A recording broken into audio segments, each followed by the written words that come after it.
صل على سيدنا محمد. اللهم صل على سيدنا محمد.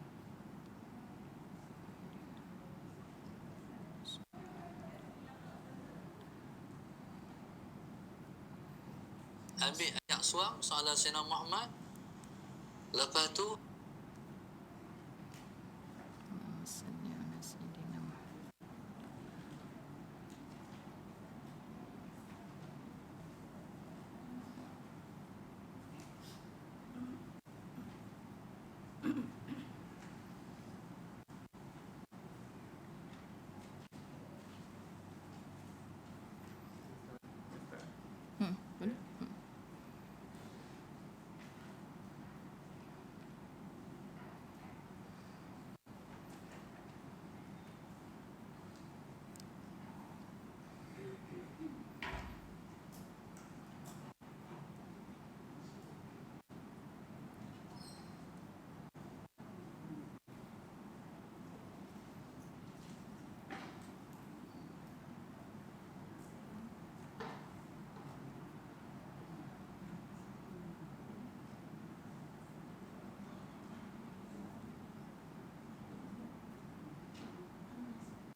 Boleh? Boleh, insya-Allah. Terus tak?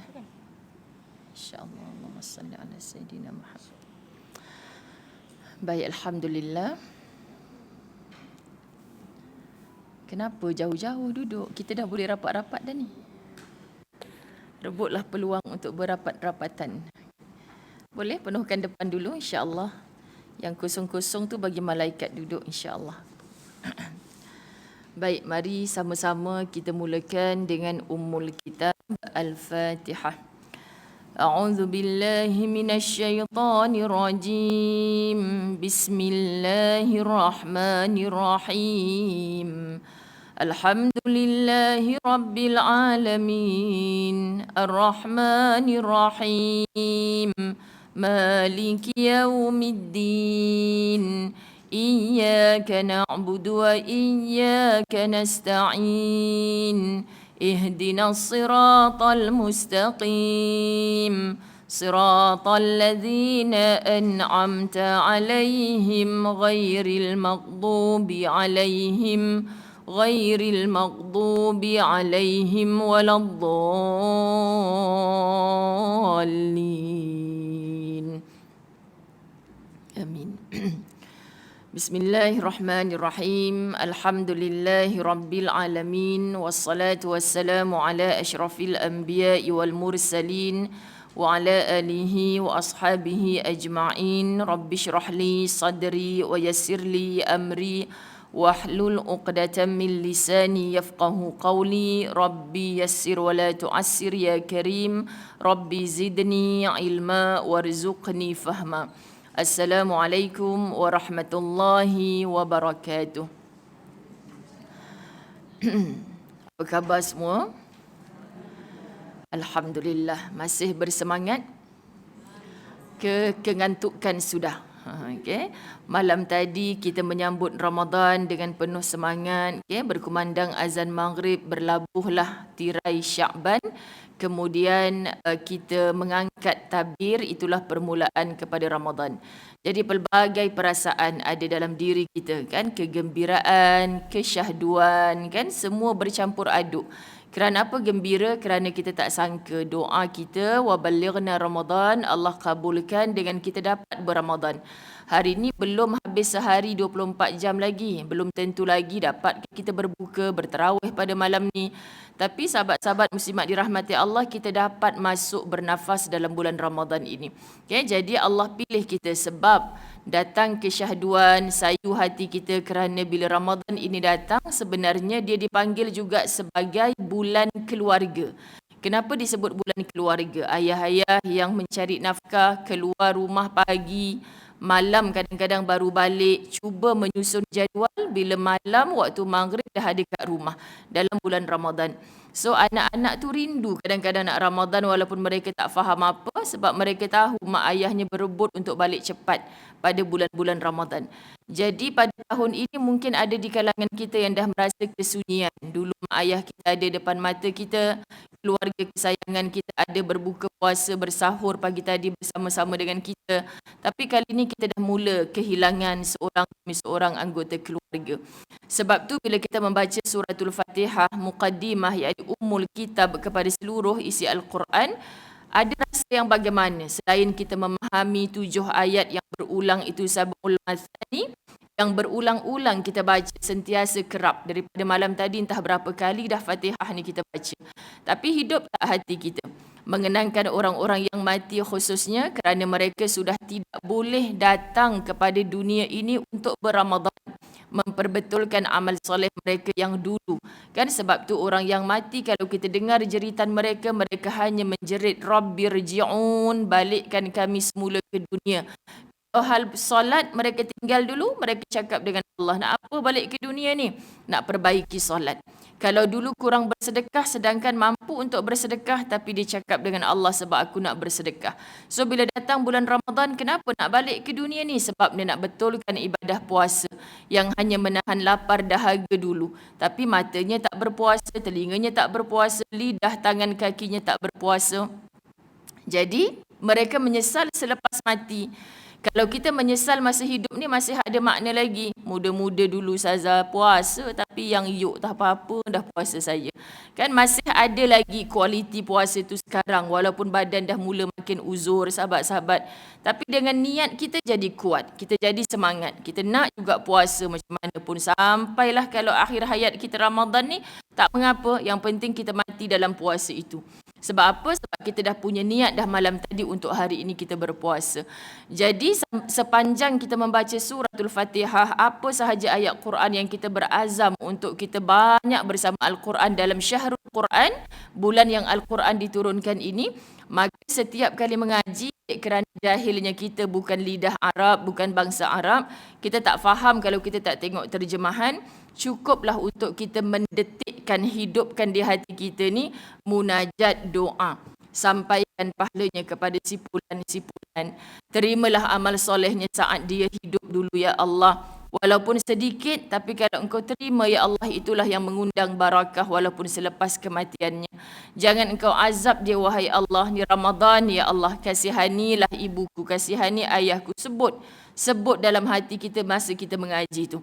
Sebab kadang-kadang orang tanya, Ustazah saya ni peruntukkan masa untuk mengaji 1 jam. Tapi tak pernah dapat 1 juzuk. Kenapa? Sebab setengah jam tu saya doa je. Doa untuk mak, untuk nenek, untuk atuk. Macam-macam doa lah. Dah kan? Doanya tu sama je. Tapi tak boleh juga besok kita doa, buka Quran. Ya Allah, doa aku sama je dengan semalam. Tak boleh juga. Pemalih sungguh jawapan. Jadi sahabat-sahabat muslimat dirahmati Allah, sambil kita mengaji ni lah, hidupkan hati-hati kita. Terbaik lagi, kita ambil berapa ayat daripada ayat-ayat yang kita nak baca terjemahan. Terbaik lagi, kita dengar dalam perjalanan balik kerja sebagainya nanti. Hari ni aku baca juzuk berapa? 17, sempena 17 Ramadan. Aku nak carilah majlis ilmu yang membahaskan tadabbur ataupun tafsir pada juzuk yang ke-17. Mungkin tak semua juzuk 17 tu, tak semua dalam satu surah tu, tetapi kita dapat intipati dia. Oh, kalau Al-Kahfi banyak cerita tentang apa. Oh, kalau surah Al-Mulk ni menghidupkan hati kita tentang ayat yang mana. Jadi sekurang-kurangnya bayangkan saban tahun kita ada semangat dan rasa begitu, insya-Allah bersama Quran ini kita tidak akan jemu. Terasa lazat, bahkan terasa manis, dan subhanallah, lazat dan manis inilah bila diadukkan sahabat-sahabat dirahmati Allah, kita dapat jiwa yang sangat tenang. Kerana apa? Kerana kita hidup bersama Al-Quran. Bukankah malam tadi, pagi tadi kita dah start? Zalikal kitabu la raiba fi. Inilah kitab yang tidak ada ragu-ragu padanya. Hudan lil muttaqin. Menjadi petunjuk bagi orang-orang bertakwa. So muttaqin, petunjuk bagi orang-orang bertakwa. Siapa tu? Kita. Kenapa kita perasan yang bertakwa tu kita? Sebab sekarang kita berpuasa. Berpuasa dengan imanan wahtisaban, dengan iman dan kesungguhan nak puasa sungguh-sungguh ni. Kerana Allah puasa aku ni. Maka puasa yang begitu bukan hari ni saja, besok makin semangat, lusa semangat, tulat semangat, semangat. Hatta wanita yang uzur bersemangat dalam Ramadan. Macam mana semangatnya? Bukan tetap puasa suka hatilah, penting aku nak puasa juga, uzur-uzur lah. Allah tahu ibadah kita, sahabat-sahabat dirahmati Allah. Maka kita gantikan puasa yang tak berpuasa itu, hormati Ramadan. Jangan makan depan orang yang berpuasa. Plan dalam kita uzur seminggu tu, sahabat-sahabat, apa yang kita boleh rebut daripada pahala orang berpuasa. Sepatutnya orang beriman rasa cemburu. Dia boleh beribadah, aku tak boleh. Tapi aku tak boleh marah-marah sebab Allah yang bagi aku cuti ni. Jadi macam mana kita nak buang marah-marah tu yang kononnya kita terrajin hanya pada Ramadan? Terrajin hanya pada Ramadan. Saya memang Ustazah Ramadan je, kalau tak boleh puasa pun saya nak puasa. Macam mana tu? Nak sebut bulan puasa pula kan. Tapi orang yang biasa follow kuliah Ustazah macam tahu je Ustazah nak sebut apa tu. Sebut jugalah Al-Mengongi. Kan sahabat-sahabat dirahmati Allah. Slow sikit kalau bulan Ramadan. Sebab apa? Sebab dia tak beribadah mengikut apa yang Allah dan Rasulullah perintahkan. Wanita yang haid memang Allah suruh cuti. Jadi di sana ada hadis Nabi SAW, jom Ramadan ni kita beri makan kepada orang yang berpuasa. Anak-anak dara kita yang masih ada darah haid, wanita-wanita muda gaji cukup-cukup je nak bantu ekonomi rumah tangga suami ni Ustazah, mana nak sedekah hari-hari.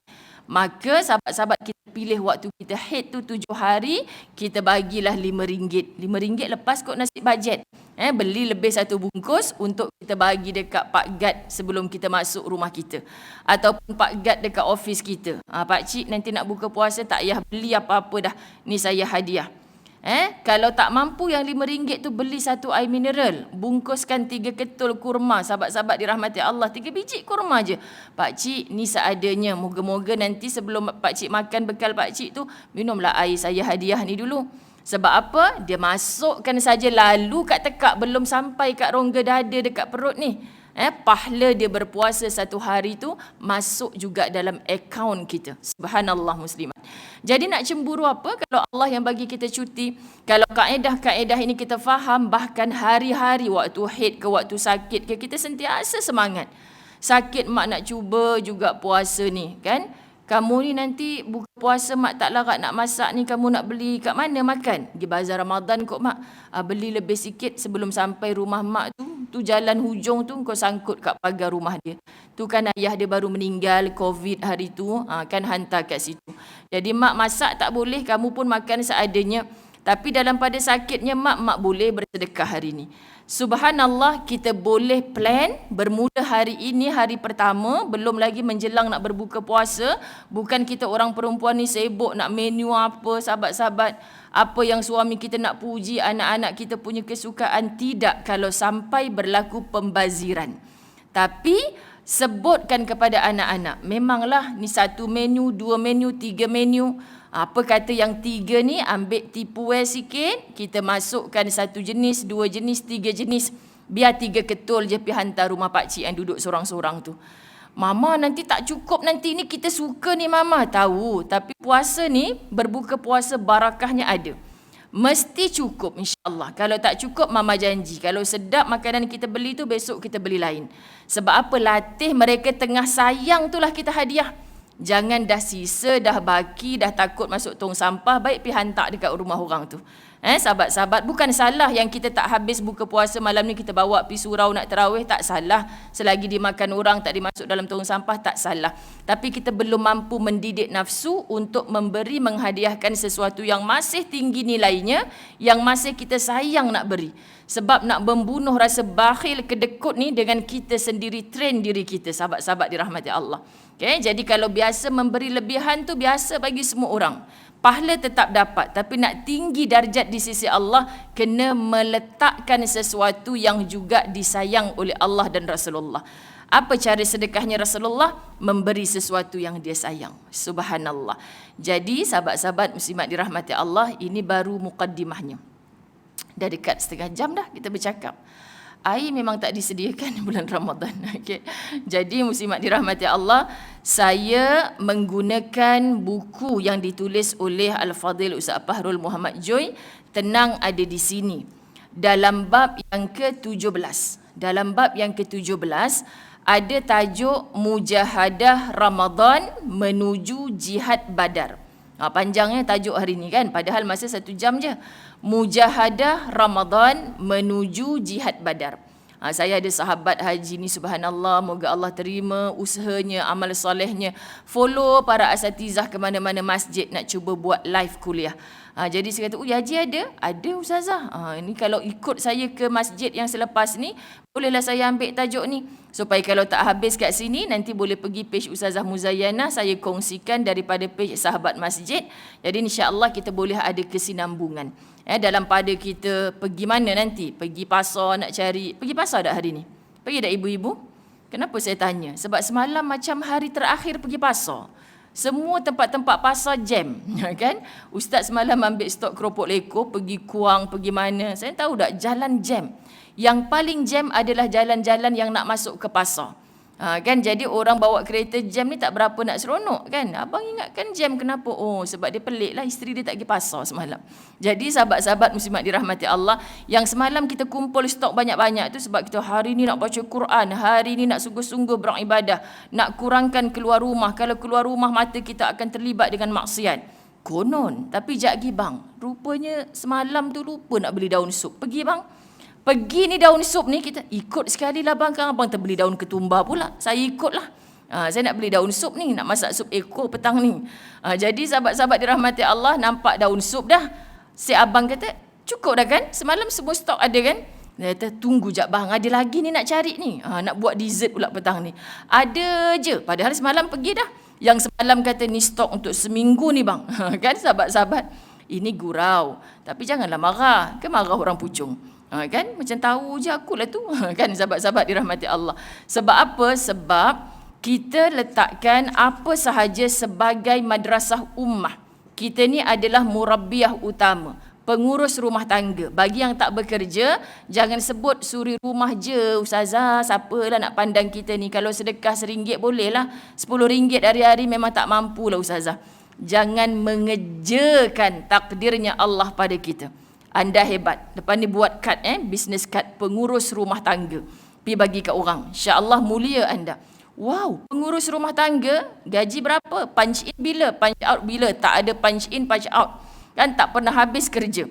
Jadi inilah bila mana kita geram, penat, sakit hati, sahabat-sahabat dirahmati Allah, kita gantikan dengan zikrullah seperti nasihatnya Rasulullah kepada Fatimah, maka semuanya menjadi ibadah.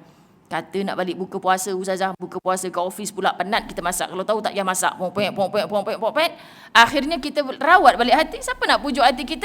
Ya Allah, aku masak ni kerana engkau ya Allah, bukan kerana suami. Suami puji alhamdulillah, tapi engkau suka isteri khidmat pada suami. Ini khidmat aku pada dia ya Allah. Bang, dah abang tak balik ni, boleh tak nanti buka puasa ni kita hantar suruh anak pergi naik basikal, kayuh basikal pergi hantar kat surau. Dah abang tak balik ni, boleh daripada buang nanti. Subhanallah, pahala nak masak kepada suami tapi suami tak jadi balik, dapat. Anak kayuh basikal, ajarkan mereka satu kayuhan ini pergi kat surau, pahala ni setiap kayuhan basikal. Nanti pakcik makan makanan yang ayah tak jadi makan kat rumah kita ni, takut membazir berlebih-lebihan, kita sekeluarga dapat pahala. Kalau kita ada ilmu, kita boleh tukar sekelip mata kecewa kita, marah kita kepada perkara yang boleh membuatkan kita tersenyum indah. Ini kenapa muslimat perlu ada ilmu. Okay, sahabat-sahabat, tak sempat iblis nak kata, tulah laki kau memang macam tu. Kan? Kata nak balik, tapi janji dimungkiri, janji dicapati. Macam itulah. Kan? Kalau aku jadi engkau, tak payah dah masak esok, buat tunjuk merajuk. Macam itulah sahabat-sahabat dirahmati Allah. Kan setan diikat ustazah bulan Ramadan. Kan memang setan diikat, tapi sebab tiap-tiap hari 11 bulan begitu perangai kita, berkeluh kesah, merungut-rungut, maka nafsu dah jadi rakus dengan sikap yang macam tu. Walaupun setan diikat, dia tidak berbisik kepada kita, nafsu ni tak seronok. Kalau kita masak untuk dia tapi dia tak balik, tak puji, kita terlupa bahawa masak tadi adalah tanda khidmatnya seorang isteri kepada suami. Ibu-ibu, sahabat-sahabat faham ke maksud saya? Masya Allah. Jadi kalimah pertama yang kita sebut tadi melalui tajuk yang Ustazah nak baca, mujahadah. Mujahadah ni apa? Seorang yang berjihad melawan hawa nafsu. Tapi tajuk ni lebih besar lagi, mujahadah Ramadan menuju jihad Badar. Makna dalam bulan Ramadan terlalu tinggi mujahadah kita. Malam tadi punyalah mengantuk sahabat-sahabat, tapi kena juga habiskan ni. Nak tarawih paling sikit 8 rakaat campur 3 witir.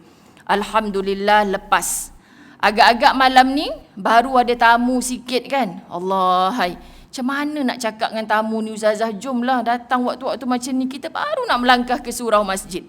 Takkanlah kalau tetamu tu adik-beradik kita yang dah 2 tahun PKP tak datang rumah kita, yang kau buat macam rumah sendirilah, aku tetap nak pergi masjid. Siapa suruh datang waktu ni? Kan? Ataupun bang, seorang je lah kita pergi masjid, seorang lagi kat sini. Adik kan boleh jadi imam, dia letih tu. Nanti lepas dia rehat ke 10 malam, dia jadi imam, kami solat dekat rumah. Cari jalan supaya yang keluar bertarawih, yang duduk dalam rumah pun bertarawih. Sebab tak mesti dibuat di masjid. Sebenarnya yang paling penting untuk kita berjamaah adalah solat fardu. Kenapa waktu solat tarawih melempah sampai keluar? Pagi tadi subuh tak melempah sampai keluar pun. Cuma jangan tak buat walau alasan apa pun, sebab hanya ada pada bulan Ramadan.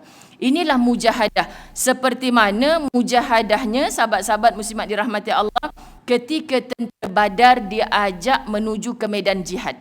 Pertama kali nak menegakkan kalimah la ilaha illallah Muhammadur Rasulullah.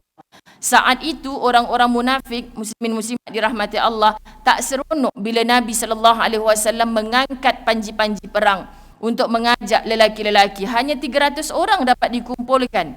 Tetapi orang kafir Quraisy dengan senjata yang dihebatkan, dipenuhkan, semuanya canggih daripada Allahumma salli ala Muhammad, sumber dana yang diletakkan oleh musuh Islam yang utama saat itu.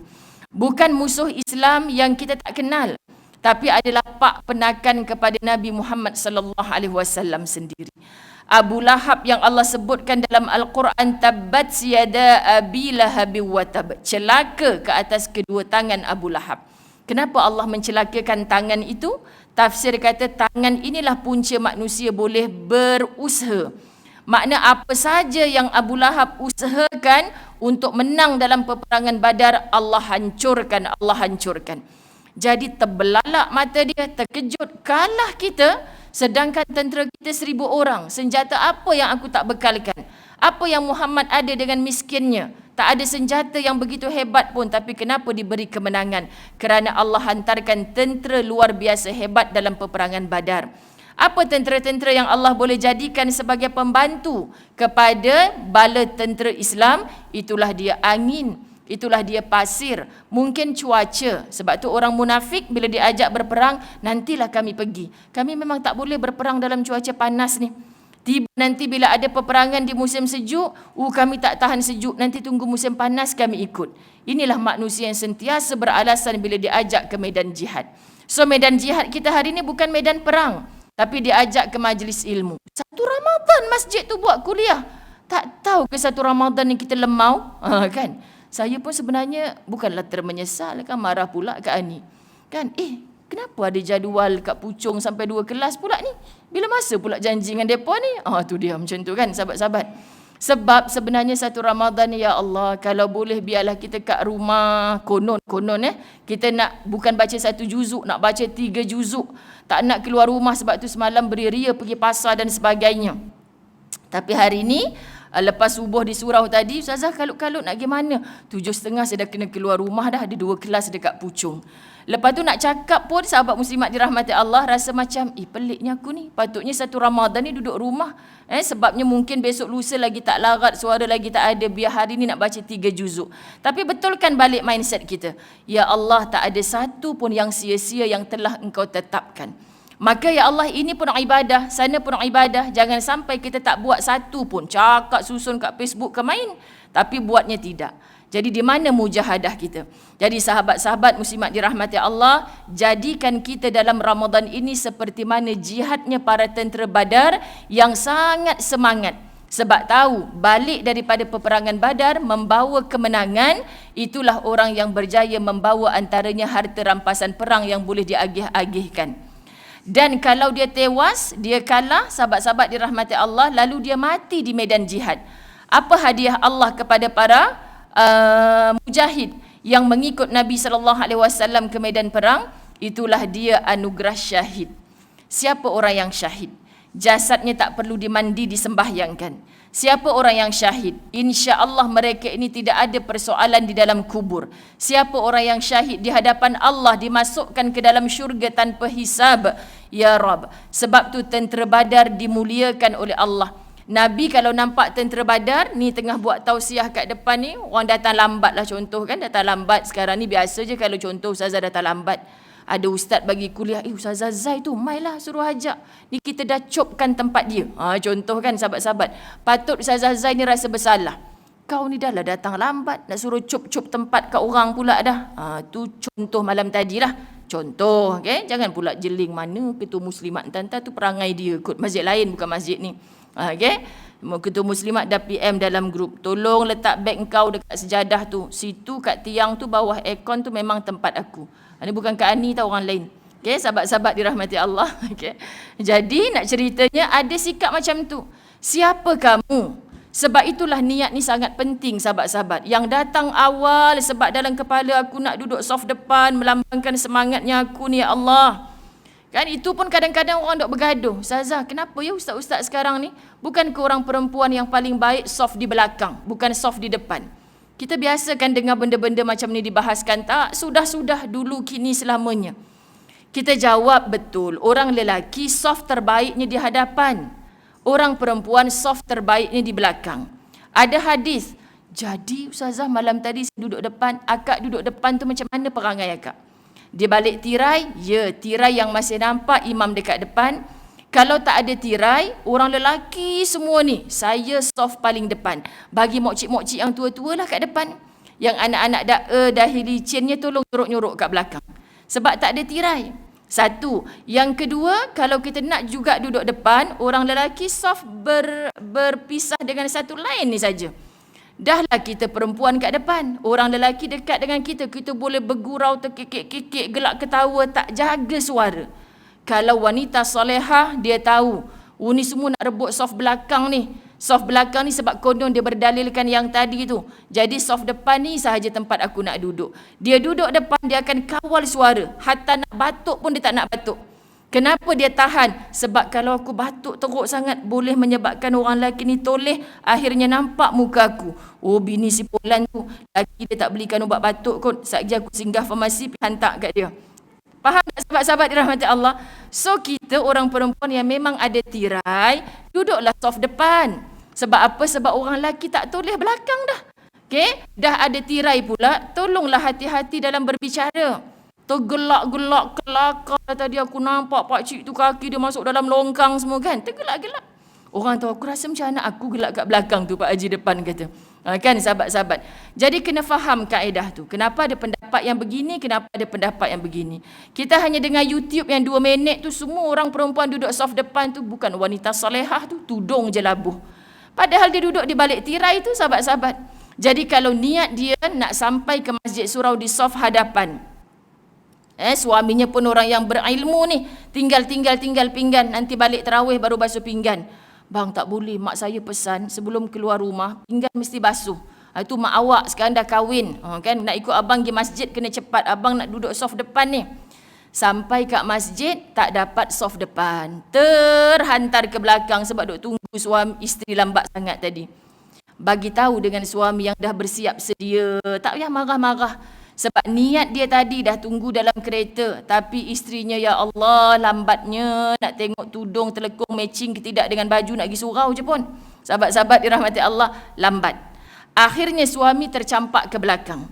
Sebab dia dah berusaha untuk sampai awal, tapi tercampak ke belakang. Solatnya tadi dipandang Allah macam orang yang bersolat di soft depan. Faham ya? Tapi ada di sana orang yang berguling-guling kat rumah. Kan? Basuh pinggan pun tidak sebab bibik dia yang basuh. Tapi dia main WhatsApp. Copkan tempat aku kat depan. Letak beg hang kat situ. Depan sekali tahu, bawah kipas. Kan kita. Lepas tu dia lambat, orang pun dah berdiri kan, yang copkan tempat terintai-intai kat belakang ni. Terintai-intai kat belakang, lepas tu dia pun muncul. Cepat lah kan. Lepas tu, okey tak sinetron? Lupa pula ini masjid ni bukanlah tahzan, lupa. Allahumma salli ala Muhammad. Panggil-panggil kat depan, subhanallah, dia pun duduk kat depan. Masa dia lalu langkah makcik, pijak sejadah orang, kan sahabat-sahabat, sebenarnya ghairul adab. Ada orang berasa hati, kenapa dah lambat tu duduk je lah kat belakang? Sahabat, seandainya ada orang tak selesa dengan cara begitu, maka walaupun dia solat berada di hadapan, di sisi Allah, solatnya tu macam berada di saf belakang. Faham tak maksud? Betapa innamal a'malu binniyat. Dalam Islam ni niat kita ni. Allah tengok usaha kita, kebersungguhan kita. Jadi saya nak kaitkan Nabi SAW bila ternampak ada sahabat yang terlambat masuk dalam majlis ilmu dia panggil, "Meh, si Fulan. Ada juga sahabat lain yang kecil hati pasal apa? Tapi Nabi boleh jawab, mereka ni ahlul badar. Allah muliakan ahlul badar. Siapa aku untuk tidak memuliakan ahlul badar?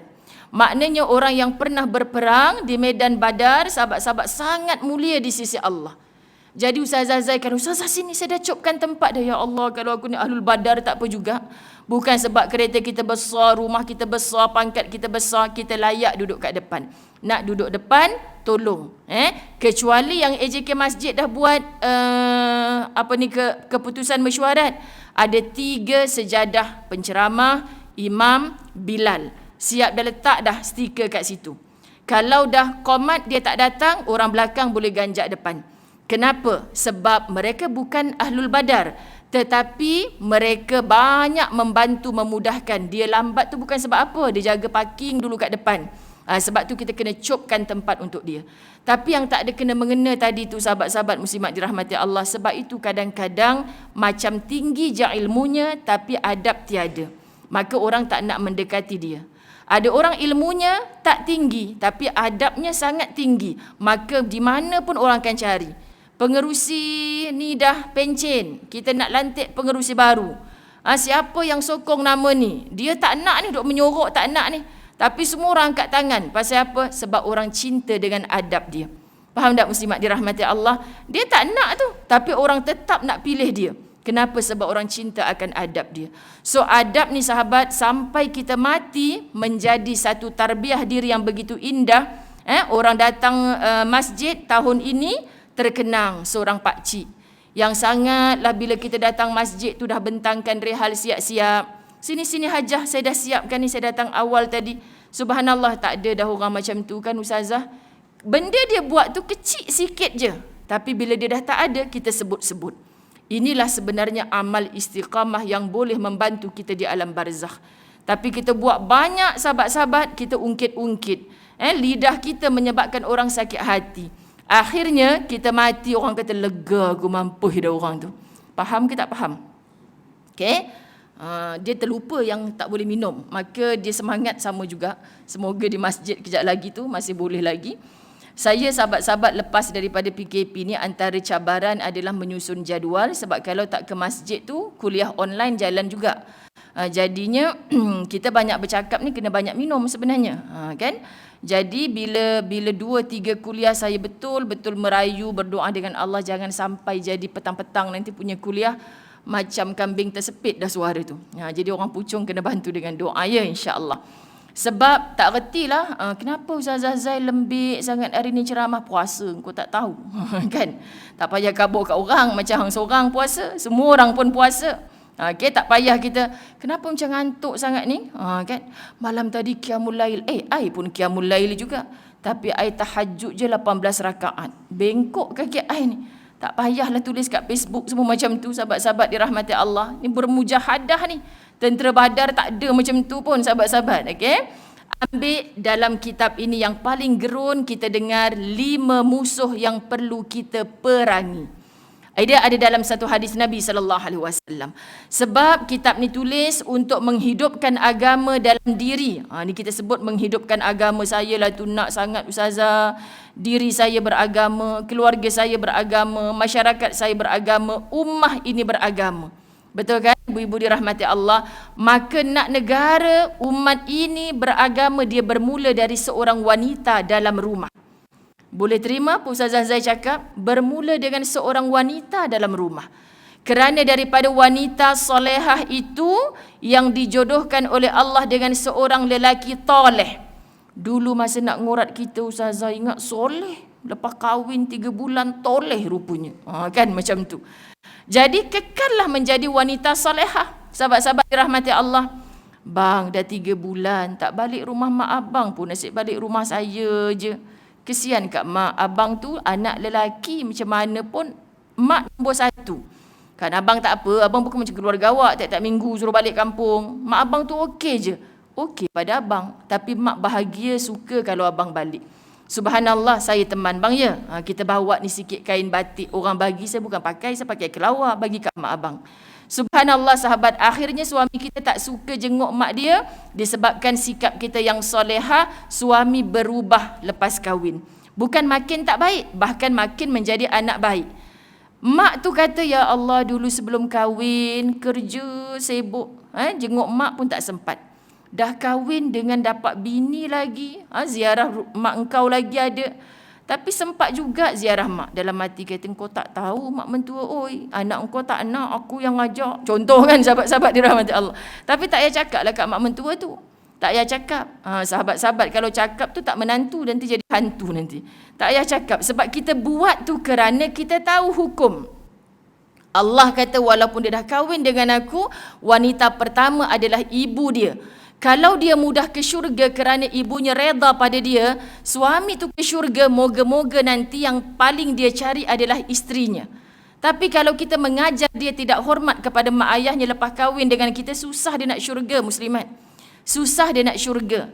Jadi kita faham, jangan stres bila kita dapat mak mentua yang tak menyebelahi kita. Tapi kita cukup tahu walaupun mak mertua itu tidak baik, dia tetap ibu kepada suami kita.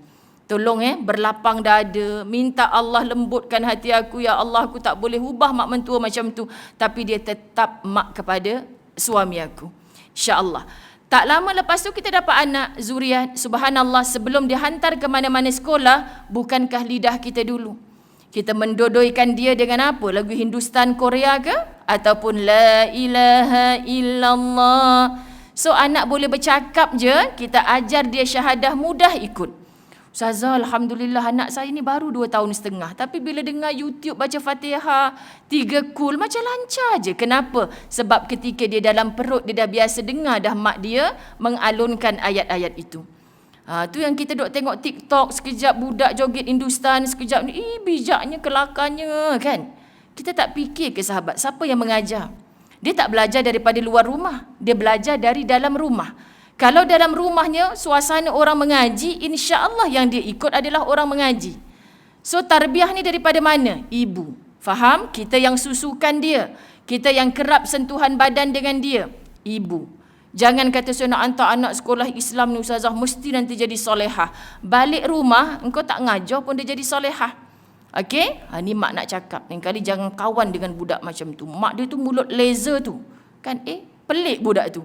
Kat sekolah, cikgu dia ngajar, jangan ngumpat. Tapi dia ambil aku dekat tadi kat Islam ni, hari-hari ngumpat orang tu. Anak siapa tu? Mak skirt singkat. Maknya datang hantar tak pakai tudung. Tak baik macam tu. Duk mengata orang selalu sahabat-sahabat. Yang kita cakap ke anak kita, jangan cakap pasal orang. Anak tu confused tak? Yang kita ni hari-hari bercakap pasal orang depan anak. So kita adalah murabbiah yang utama dalam rumah kita. Jadi para ibu, sebelum kita menghantar anak-anak keluar rumah, guru pertama mereka adalah kita. Hatta anak kita dah kahwin, menghadiahkan cucu kepada kita, siapa lagi nak tegur ibu-ibu dirahmati Allah?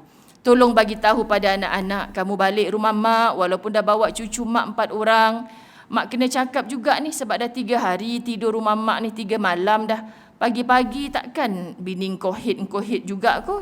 Tak nampak pun bangun. Takkan solat subuh dalam gelap. Kena cakap ibu-ibu dirahmati Allah. Tak boleh Ustazah, anak PhD, menantu ada master. Kan habislah dia jegir mata kita, tak nak balik dah rumah kita. Cuba sebelum tegur tu minta dengan Allah. Air mata jatuh.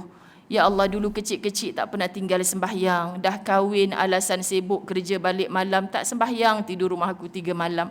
Beri aku kekuatan nak bercakap juga esok. Siapa lagi nak tegur dia kalau bukan aku, ya Allah?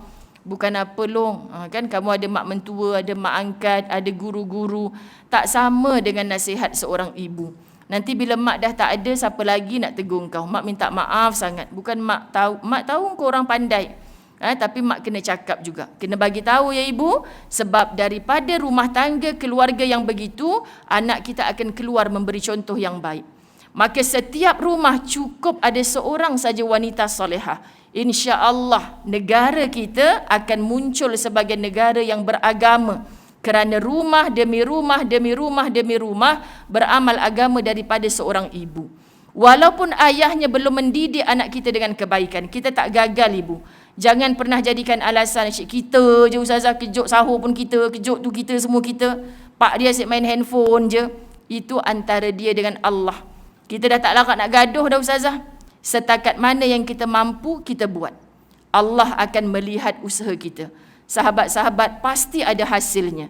Tapi jangan kita letak dalam hati ni, kita tak ikhlas. Selagi bapak dia tak buat, saya takkan buat ustazah. Biar saya je ngaji seorang-seorang kat rumah ni. Lantaklah, tu tanggungjawab bapak dia. Kan, tanggungjawab bapak dia. Masa buat dulu tanggungjawab bapak dia ke tanggungjawab bersama? Sekian dimaklumkan.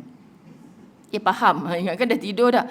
Baik, diriwayatkan bahawa Rasulullah sallallahu alaihi wasallam bersabda, "Al-mu'minu baina khamsin syada'id. Mu'minun yahsuduhu wa munafiqun yubghiduhu wa kafirun yuqatiluhu wa nafsun tunazi'uhu wa syaitanun yudilluhu." Allah. 5 musuh yang perlu kita perangi. Kata Nabi sallallahu alaihi wasallam. Setiap mukmin dihadapkan dengan 5 ujian. Itu maksud tajuk tadi, 5 musuh. Pertama, mukmin yang menghasadnya. Sahabat-sahabat, mengaku beriman kita ni kadang-kadang. Tapi tak boleh tengok orang senang. Bila tengok orang senang, kita yang susah. Bila tengok orang susah, kita yang senang. Kamu sebenarnya tak layak dipanggil seorang mukmin kalau di hati ada dengki, ada hasad kepada orang beriman lain. Faham ya? Jadi macam mana baik pun kita akan dapat sedikit susah bila ada orang berdengki dengan kita. Betul tak ibu-ibu dirahmati Allah? Kita rasa nak naik, ada orang tarik jatuh balik. Nak naik, ada orang tarik jatuh balik.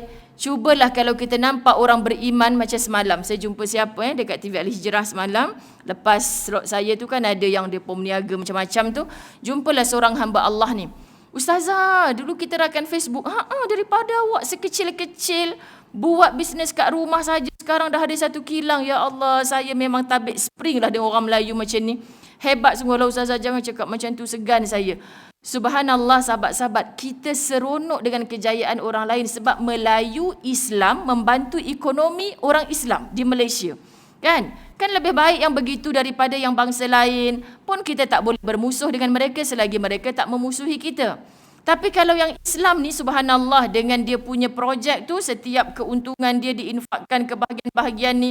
Dan kita yakin bila orang beriman, sukses ekonominya, zakat pasti mencanak naik.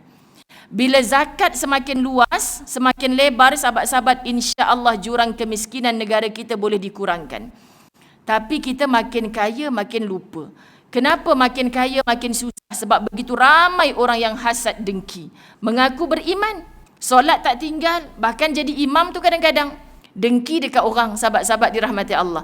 Maka inilah musuh yang perlu kita perangi. Siapa cakap? Nabi Muhammad sallallahu alaihi wasallam.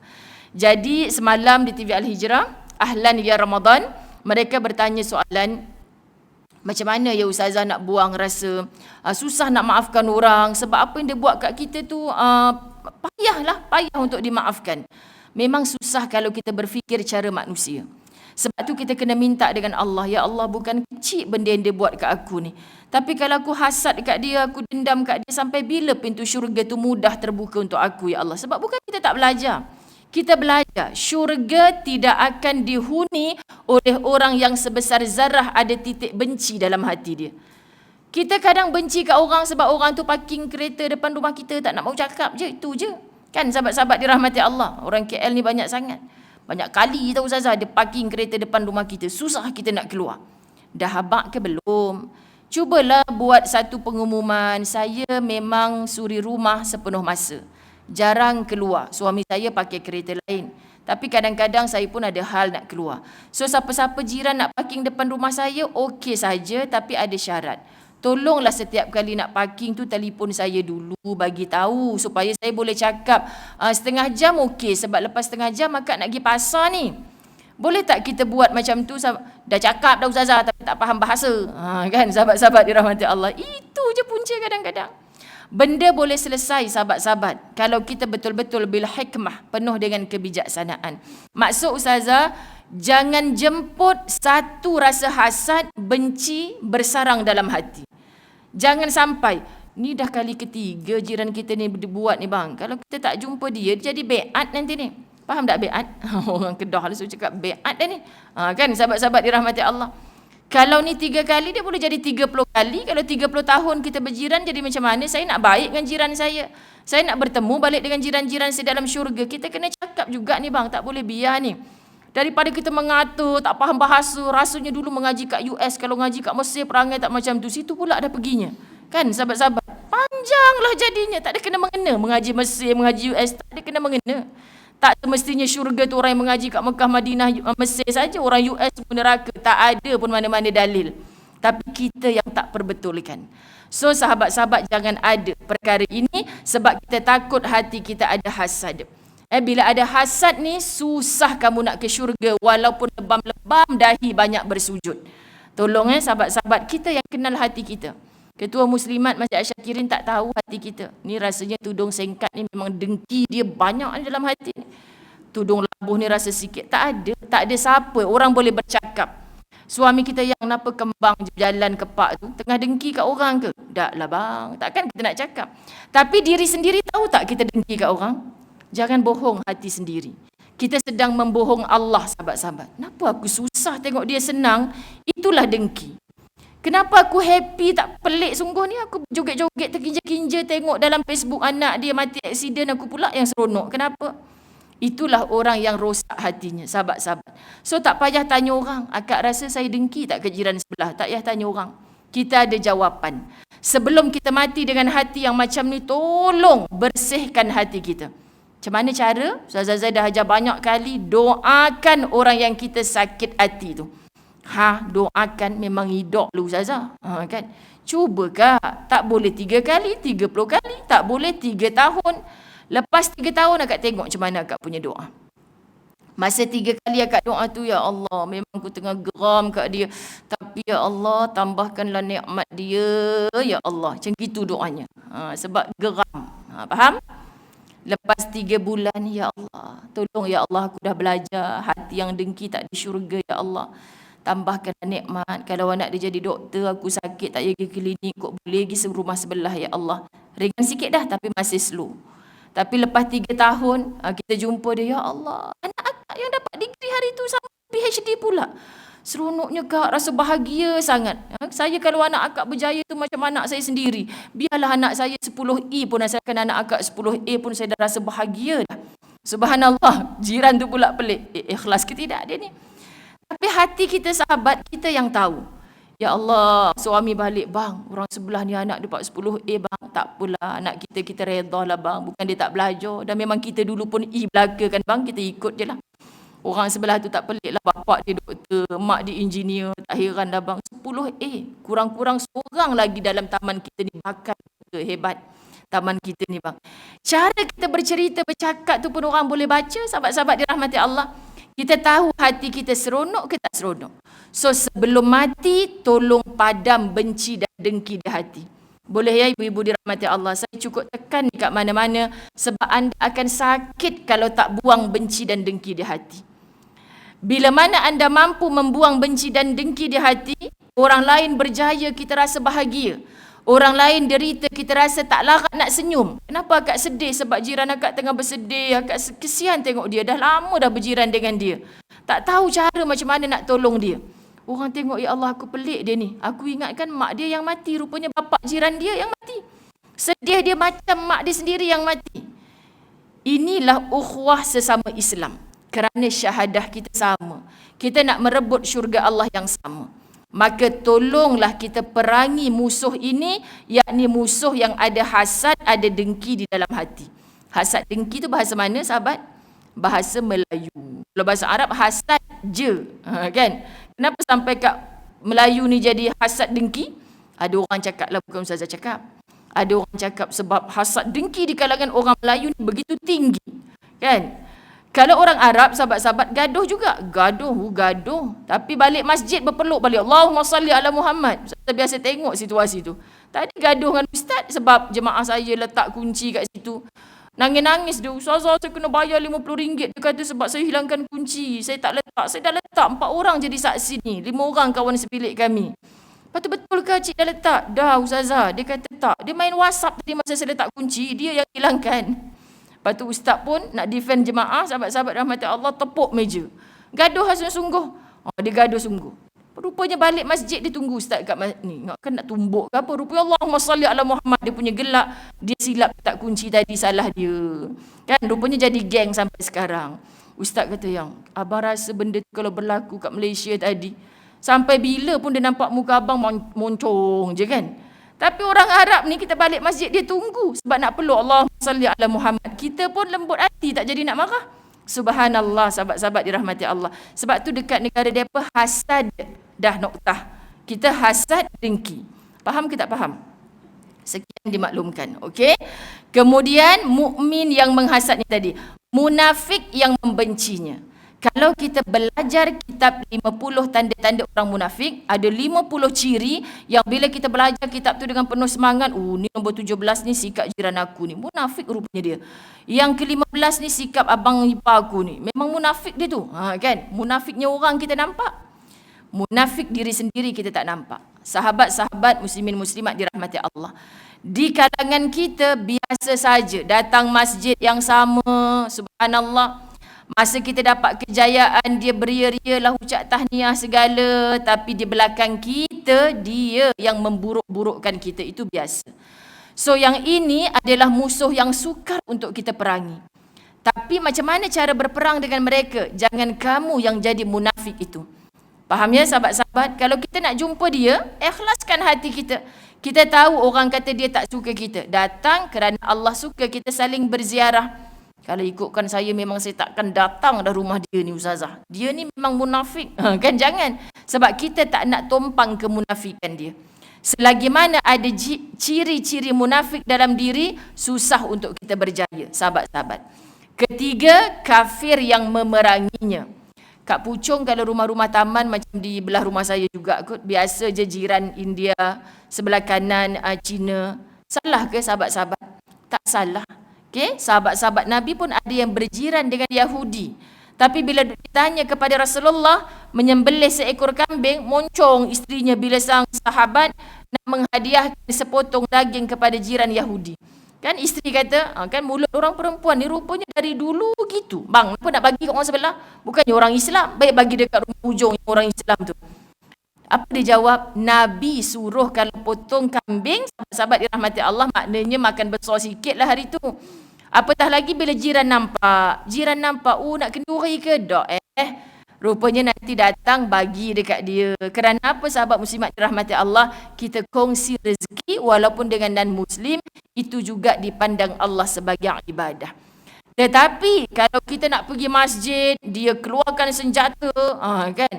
Dia pancitkan tayar kita, asal kita nak buat kebaikan sahaja dia gagalkan. Nampak tak sahabat-sahabat? Dia bakar rumah ibadah kita. Itu maknanya orang kafir yang memerangi Islam.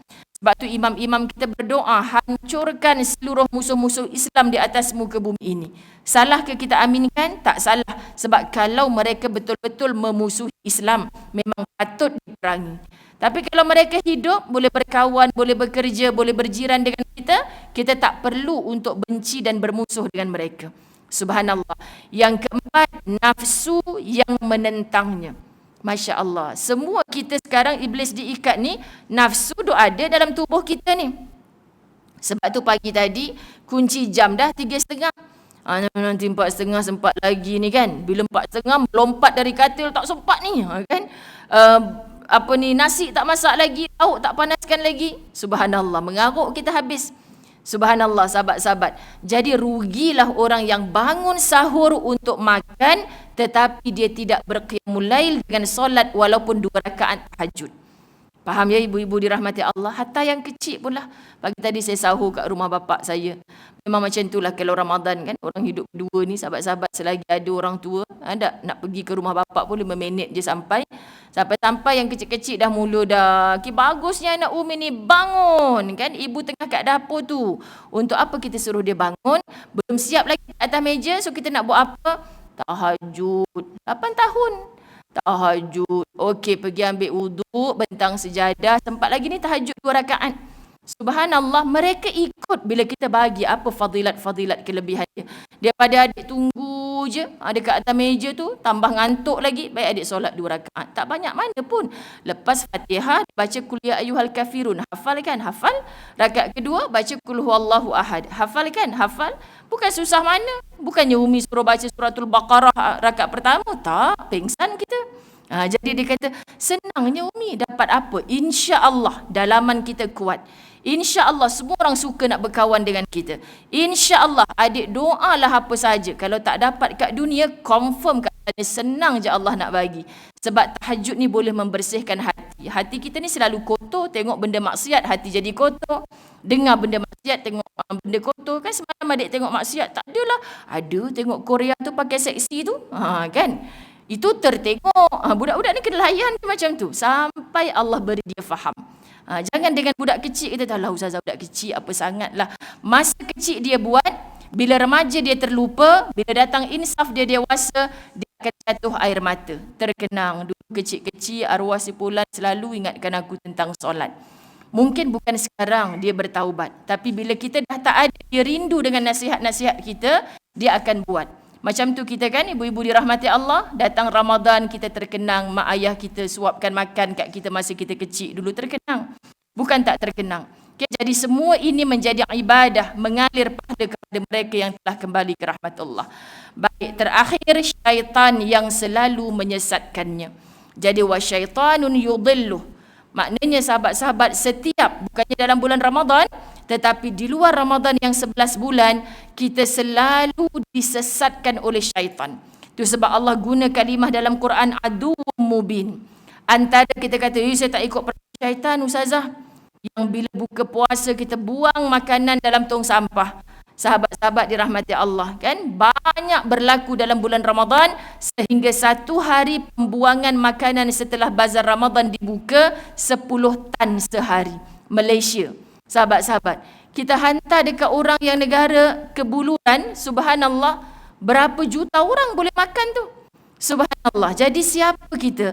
Kita tak mengaku kita saudara syaitan. Sedangkan Allah kata siapa yang membazir itulah saudara-saudara syaitan. Okay, minta maaf sebut.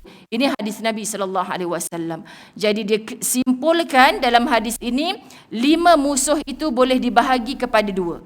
Pertama, musuh lahiriah. Kedua, musuh batin. Maknanya apa musuh lahiriah? Yang nampak mukmin tetapi hasad pada orang. Semoga bukan kita. Kita mukmin tanpa hasad. Amin. Orang kafir yang memusuhi Islam. Ini pun kadang-kadang rumah di depan rumah kita.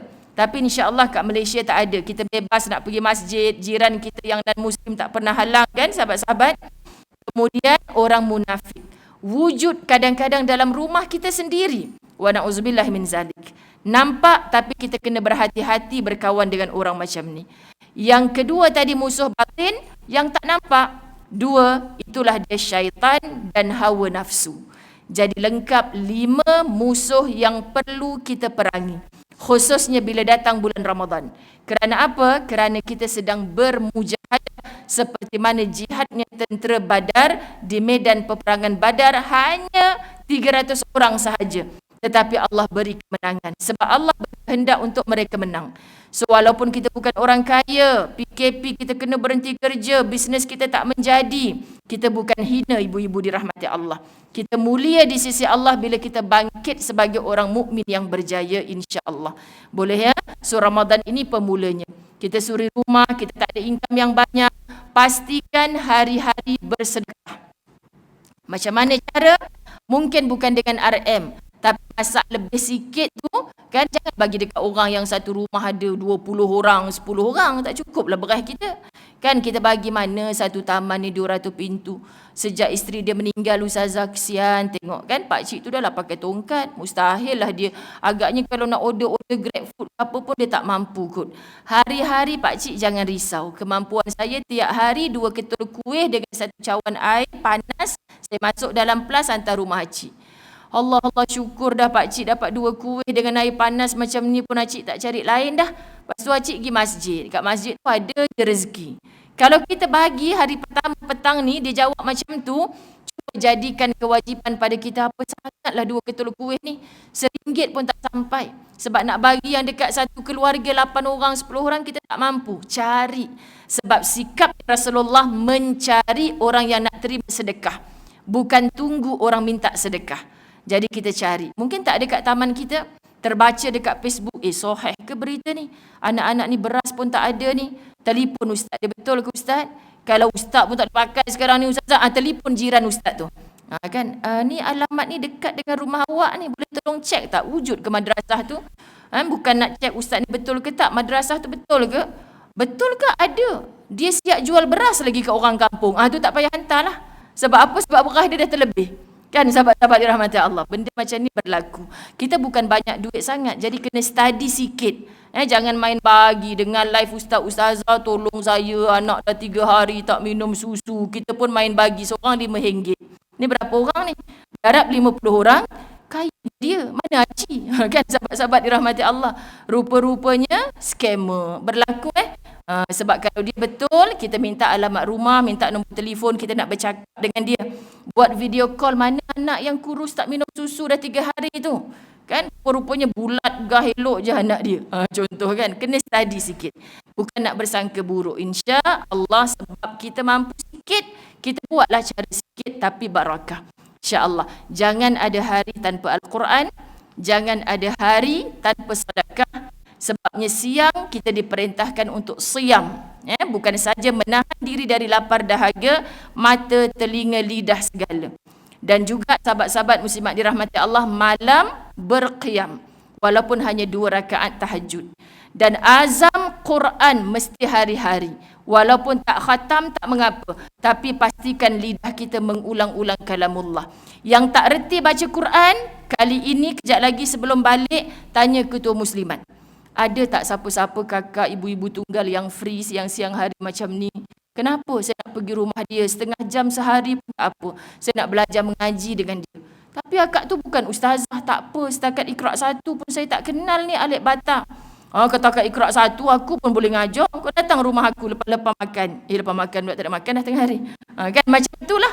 Cari peluang untuk menjadi khairukum man ta'allamal Quran wa 'allamah. Yang terbaik di kalangan kamu adalah yang belajar Quran dan yang mengajarkannya. Semoga itulah kita. Sukses daripada 1 Ramadan, tahniah penganjuran majlis ilmu 1 Ramadan. Banyak orang berehat hari ni sahabat-sahabat sebab nak mengumpul kekuatan. Tapi kita start enjin hari ni. Jadi jangan stop enjin petang ni. Besok cari lagi sampai berakhir Ramadan. Dan dalam amal yang kita buat ni tolong niat. Ya Allah, rajin pula hari ni aku datang majlis ilmu. Moga besok pun macam tu ya Allah. Bila kita baca Quran, ya Allah tak sangka boleh baca 3 muka. Selalu 3 baris je aku baca. Ya Allah bagi istiqamah ya Allah walaupun lepas Ramadan berakhir. Sebab kita adalah hamba Allah, bukan hamba Ramadan. Faham ya sahabat-sahabat? Kita dah lewat, kita tutup. Moga-moga kita bertemu lagi di lain waktu. Wabillahi taufik wal hidayah. Assalamualaikum warahmatullahi wabarakatuh.